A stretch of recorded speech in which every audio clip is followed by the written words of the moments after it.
In one of the world's largest king penguin colonies, chicks must be able to make it through the winter without food. This chick can expect be eaten alive, starve to death, or hang on one more day until their parents return with food. And here they are. Look at all them.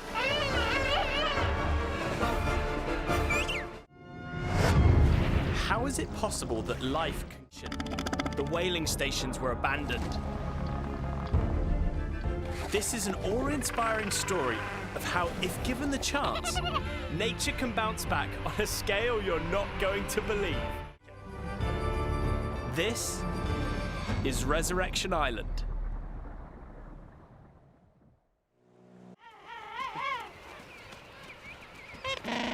Some of these adults might not have set foot on land for 5 months to see their chicks. And with a belly full of fish, that's no easy task.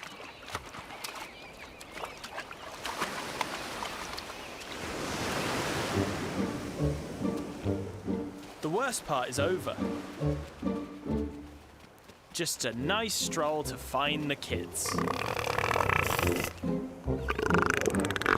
Great, a blubbery roadblock of elephant seals.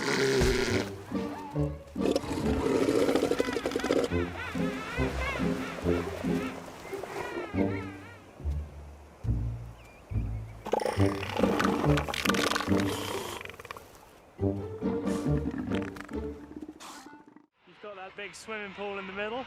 Prime swimming for a little wash when you're all stinky. They're in the process of molting, so in our city comparison, I guess we could say that was the hospital. And then start to see a bit of movement. I guess that's their highways through the colony. And then the biggest supermarket in the world, packed full of lanternfish, which is their primary. It's the creche. When the chicks are 5 weeks old, their parents leave them in a kindergarten. Food becomes scarce during the winter, so both of the parents have to go out into the open ocean to hunt. Depending on their luck, they might not return for months. So what do you do when mum and dad aren't home? Get up to no good, of course.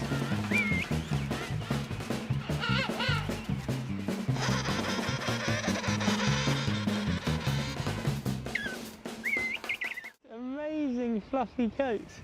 I think with good reason. The adults take over a year to raise the chicks, so the chick has to sit here during the Austral, the Antarctic winter, waiting for mum and dad to bring you food. The parents' absence and the brutal weather conditions make the chicks vulnerable. And that's what the giant petrels are here for.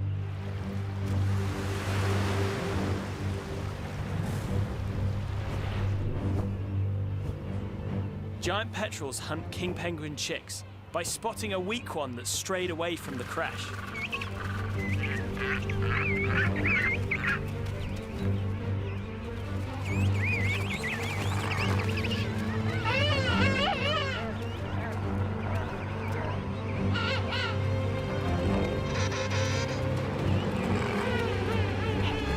Luckily this time, they have strength in numbers, and the giant petrel can't single one out.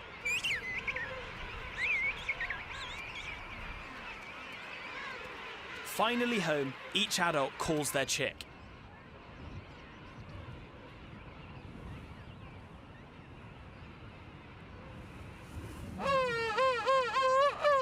And scientists actually found that towards the end of the foraging trips, the bellies of the penguins, which is their normal body temperature, and so they think it's almost like a cool box in their belly to keep the fish fresh for now, to regurgitate it to the chick.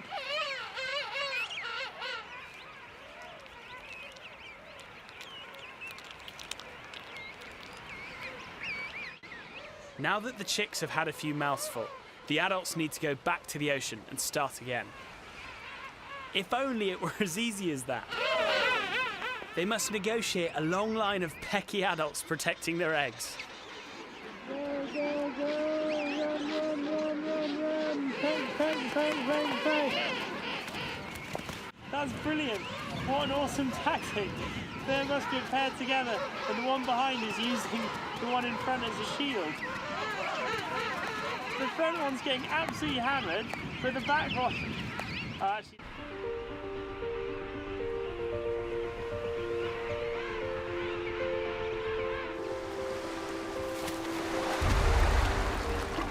And there they go.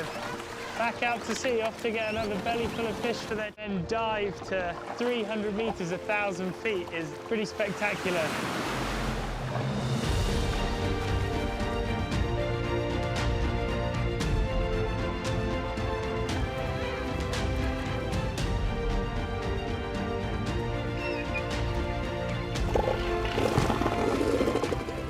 This place. In 1925, just 1,100 king penguins were counted here. And now, there are over 400,000. And you protect a place.